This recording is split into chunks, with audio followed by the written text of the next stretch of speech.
This is very dangerous.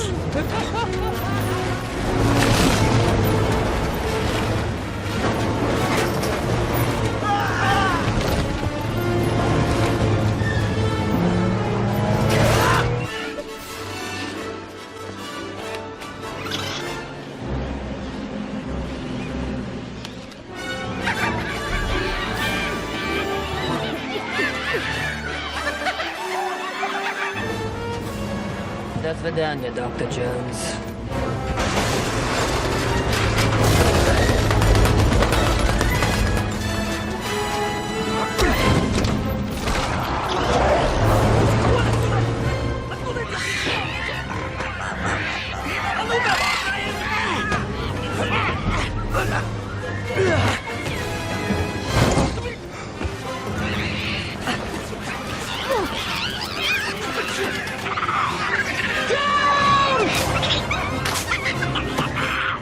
Whoa.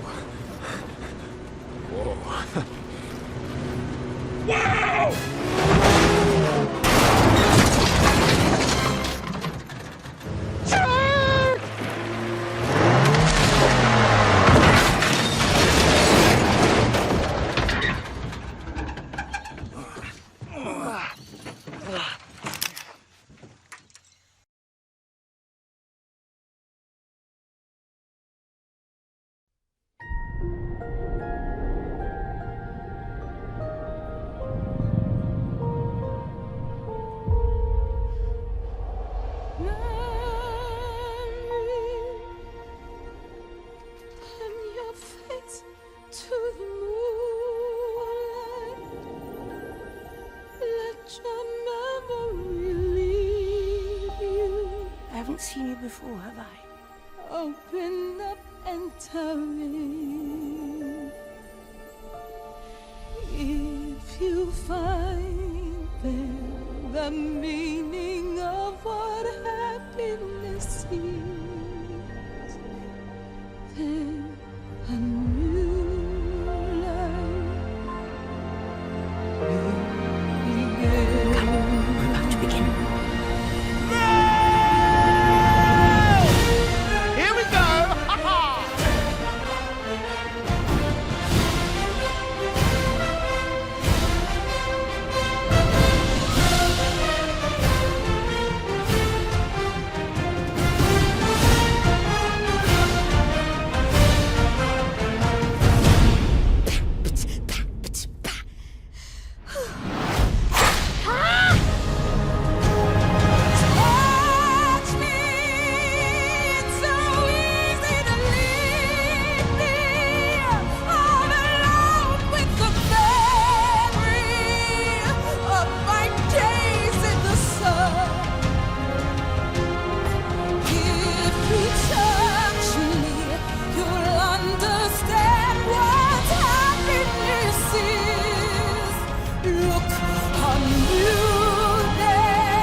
To try for a different life?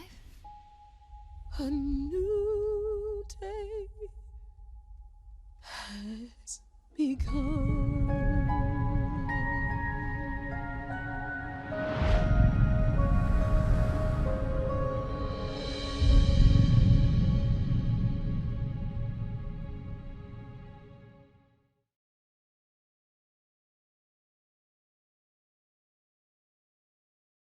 It began with really bad drawings, you know, like just sketching out things, testing ideas. How's the chest working to the shoulder? How's the shoulder working to the hand? So it's probably, I don't know how many iterations, it must be in the 50s, 60s, 70s.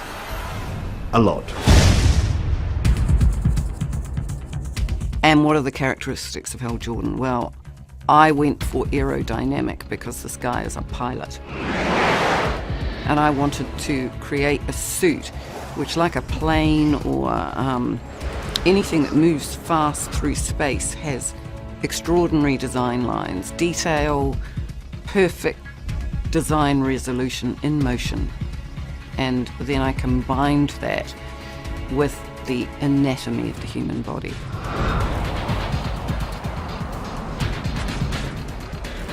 From my experience, I was expecting to build a costume and then add over it the visual effects element.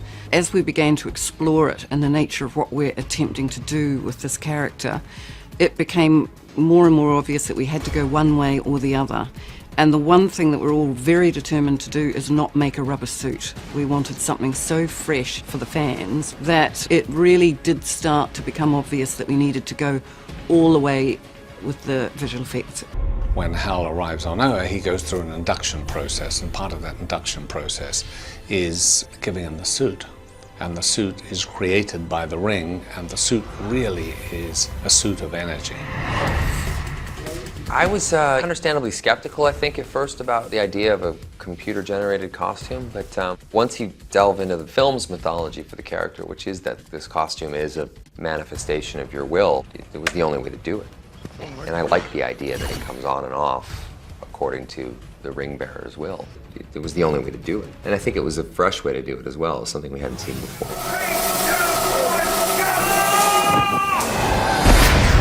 The reason I like it is because it's more in tune with the lore.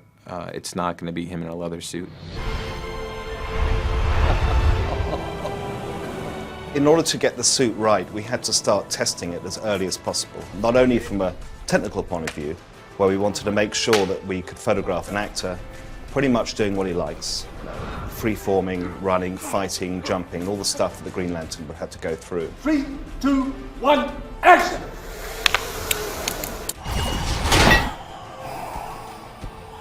And so you can't just put a suit on, you have to wear something else in order for them to map it onto your body. So how they did that was using a motion capture suit, which has all these dots, and you look like a crash test dummy.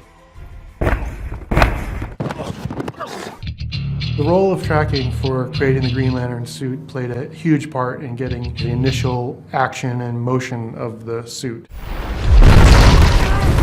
We scanned Ryan so that we got his general body proportions, but most importantly his joint positions. All his joints and arms and bones to be the same length as Ryan so that the tracking would work. But we wanted it to be, like this perfect human. So we took Nyla's artwork, we modeled it in 3D, and then it was a very long process of back and forth and just muscle by muscle sculpting that body.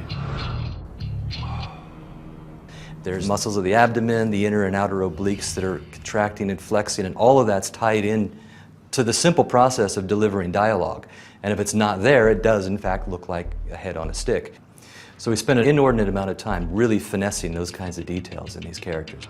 But we had to technically make sure that tied on to his neck and on when he has the mask onto his face. And it has to be absolutely pixel perfect. There's no room for error. You can't have any sliding. It has to be sort of pore perfect, if you will. Cool. And then within that skin and within the modeling, there's what we call the muscle lines. And within the muscle lines, we then run energy, much like sort of blood through veins. Right, now should we just do one on camera, boys? Okay, right. So, this is the human. Yeah, once we'd sort of nailed the Green Lantern suit, the other suits fell in pretty quickly, actually. We were all surprised. Sinestro kind of worked out the box. We had the right green and we had the energy ideas. We put them all together, and with Mark Strong's head on top, it was a big transformation for everyone to see him suddenly fully there and looking like Sinestro. And now, Will is what makes you take action.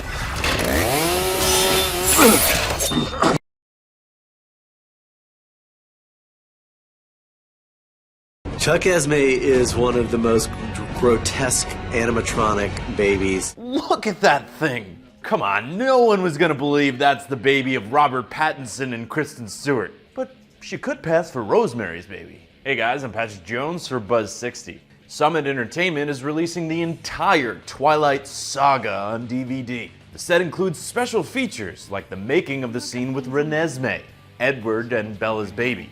Here's the scene as we saw it in theaters. Rose. But as one of the film's producers reveals, an animatronic baby, nicknamed Chuck Esme, with its cold, lifeless stare, was what they were originally using for the baby. And the second you're holding it up, you realize, like, this is never gonna work. Like, no fake thing is ever gonna do the trick. The doll got the nickname Chuck Esme because of its resemblance to... Besides haunting the dreams of the people who had to work with it, there's no word on where Chuck Esme is now. Keep that in mind when you get up in the middle of...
Time to draw the line.